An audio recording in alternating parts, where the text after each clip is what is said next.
ତମକୁ କୋଉ ପୋଜରେ ଭାଇ ଗେହିଲେ ତମ ବିଆ ଶାନ୍ତ ହବ? ତମର ଭାବିବାକୁ ପଡିବ। ଭାବିକି ମତେ କହିବ ଟିକେ, ମାନେ କୋଉ ଡଗି ପୋଜରେ, ନା ବସେଇକି, ନା ଶୁଆଇକି, ନା ଠିଆ କରିକି, ନା କୋଉ ପୋଜ? ତମ ବିଆ ତ ଅଶାନ୍ତ ହେଇକି ଅଛି ନା ନାଇଁ? ହଁ ପୁରା ମାନେ ଅଶାନ୍ତର ଶେଷ ସିଏ। ଆଚ୍ଛା, ତ ଶାନ୍ତ କେମିତି ହବ କୋଉ ପୋଜରେ ଗେଇଲେ? କୋଉ ପୋଜରେ ତମ ଭାଇର ଭାଣ୍ଡ ନବାକୁ ଚାହୁଁଛ ଭିତରକୁ?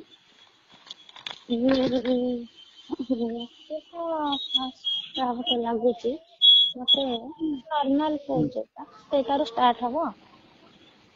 ନର୍ମାଲ ପୋଜରେ ମାନେ ତମ ଗୋଡ ଦିଟା ମୋ ଖାନ୍ଦ ଉପରେ ରଖିକି, ନା ଏମିତି ଗୋଡ ଦିଟା ଫାଡିକି ତ ମଜା ନା ପୁରା ଫାଡିକି ପୁରା ଅଲଗା କରିଦେଇଛି।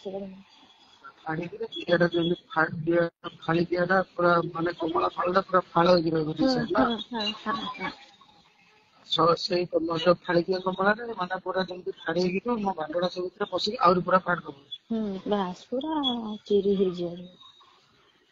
ସେଇ ପୋଜରେ ଗେଇଲେ ତମର ବିଆଟା ଶାନ୍ତ ହବ ନା? ସେଟା ଫାଷ୍ଟ ଷ୍ଟାର୍ଟିଂ ଟା ସେଇଭଳିଆ କରିବା। ତାପରେ ପୋଜ ଚେଞ୍ଜ ହବ ଆଉ ନାଇଁ? ଏବେ ଦେଖିଥିଲି ବଢିଆଟେ, ସେଟା ଭାରି ପସନ୍ଦ ଲାଗିଲା।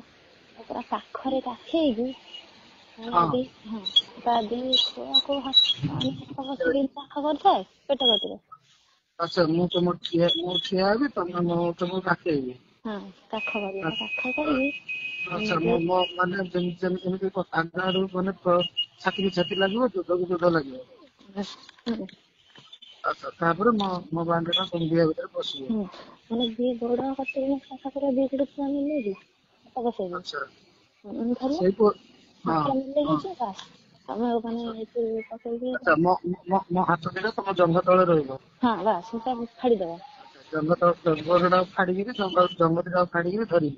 ବାସ୍ ଧରିକି ପକେଇଲ, କଷେଇ କାଟିବ। ତାପରେ ଭସା ଭସ ମାଡ। ବାସ୍ ସେଟା ଏବେ ରିସେଣ୍ଟ ଭିଡିଓଟା ମତେ ବହୁତ ମଜା ଲାଗିଲା। ଆଚ୍ଛା, ସେମିତି ଭସା ଭସି ତଳେ ବିଆ ଭିତରେ ବାଣ୍ଡ ପଶିଥିବ, ସେ ତାପରେ ମୁହଁ ଲାଗିଥିବ ବାସ୍।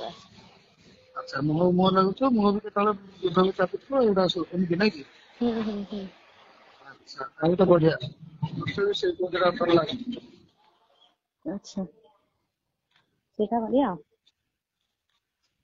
ଭାବିକି ଅଛି ସେଇ ଦିଟାଙ୍କ ଷ୍ଟାର୍ଟିଂ ଟା ଗୋଟେ, ଏଇଟା ଏଣ୍ଡିଂ ଟା ଗୋଟେ, ମଝିରେ ତମ ଚଏସ୍, ତମେ ଯାହା ଚାହିଁବ। ତମର କିନ୍ତୁ ଚଏସ୍ ଅଛି ନା ନାଇଁ?